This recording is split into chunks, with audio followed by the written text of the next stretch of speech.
Policia Kosovës bastisi shërbimin kombëtar të punësimit në veri të Mitrovicës këtë mëngjes dhe u kërkoi punonësve të largoheshin nga vendet e tyre të punës.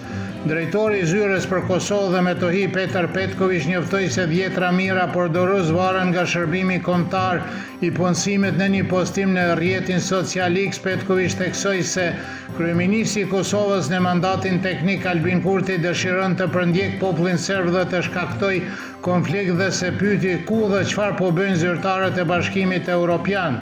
Ndërhyrja brutale dhe e paligjshme e policisë së Kurtit në ambientet e shërbimit të punësimit kombëtar është një sulm i drejtë për drejtë ndaj njërës prej të drejtave themelore të njeriut të drejtës për punë dhe është një tregues i qartë se regjimi aktual në Prishtinë është i vendosur të bëjë të pamundur për serbët të jetojnë një jetë normale dhe të mbijetojnë në vatrat të tyre shekullore, njoftoi lista serbe. Përfaqësuesja lartë e Bashkimit Evropian Kaja Kallas konfirmoi se do të vizitojë Beogradin javën e ardhshme kur u pyet nga gazetarët se çfarë pret nga dialogu midis Beogradit dhe Prishtinës. Ajo kujtoi se Bashkimi Evropian ka emëruar një përfaqësues të ri special për dialogun, Peter Sorensen, disa muaj më parë. Sigurisht që presim normalizimin e marrëdhënieve, tha ajo në prag të samitit të Komunitetit Politik Evropian në Tiranë. Sekretari i përgjithshëm i NATO-s Mark Rutte tha se dialogu midis Kosovës dhe Serbisë dhe situata në Ballkanin Perëndimor janë një ndër temat e rëndësishme të samitit në Tiranë. Presidenti i Serbisë Aleksandar Vučić tha se samiti i sotëm i Komunitetit Politik Evropian në Tiranë është një mundësi e mirë për të shkëmbyer pikpamjet si të ruhet paqja, të mbrohen vlerat demokratike dhe të forcohet arkitektura e ekonomisë dhe sigurisë. Në Tiranë, Vučić bisedoi me shefin e diplomacisë së Bashkimit Evropian Kaja Kallas, kryeministrat e Spanjës dhe Slovakisë, sekretarin e përgjithshëm të NATO-s, princin Albert e Monakos dhe presidenten e Zvicrës dhe Azerbajxhanit. Mbrëm Vučić u takua me Antonia Koshtën, Ursula von der Leyen dhe Donald Tusk dhe vlerësoi se ishte një bisedë shumë e rëndësishme.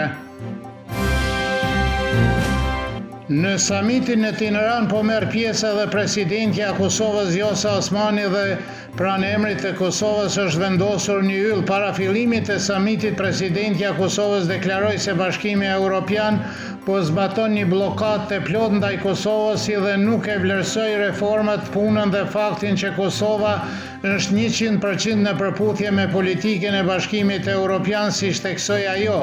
Vazhdimi i procesit të dialogut me Serbinë duhet të presë heqjen e masave ndëshkuese të Bashkimit Evropian, të cilat u futën në qershor të vitit 2023.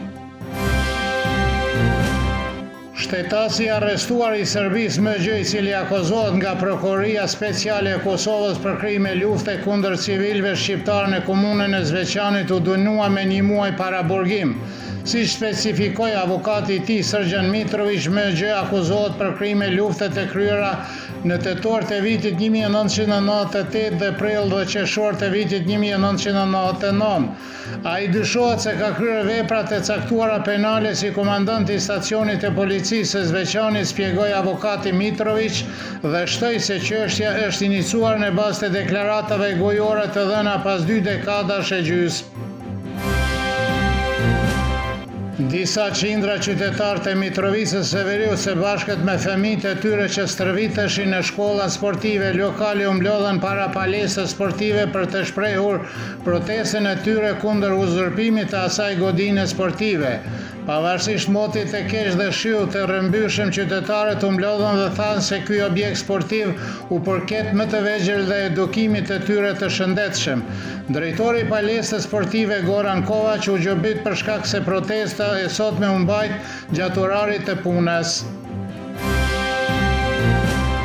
Drejtori ekzekutiv i Telekomit Serbia Vladimir Lučić gjatë vizitës së tij në qytetin e Mitrovicës së Veriut tha se kompania i mbështet fuqishëm punonësit e saj, pavarësisht presionit në rritje nga administrata Albin Kurtit, e cila sipas tij po përpiqet ta vështirësoj punën e institucioneve serbe, përfshirë edhe MTS-in. Luqic vizitoi degën e MTS-it ku bisedoi me punonësit dhe përdoruesit. Ai deklaroi se kompania ka një performancë jashtëzakonisht të mirë në Kosovë dhe se mbulon mbi 30.000 familje.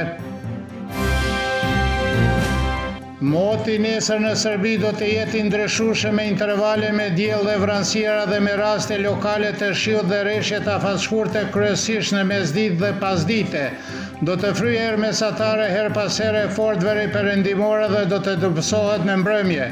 Temperatura më e ulët e ditës do të jetë 4 kurse deri në 8 dhe ajo më e larta nga 16 deri në 19 gradë Celsius.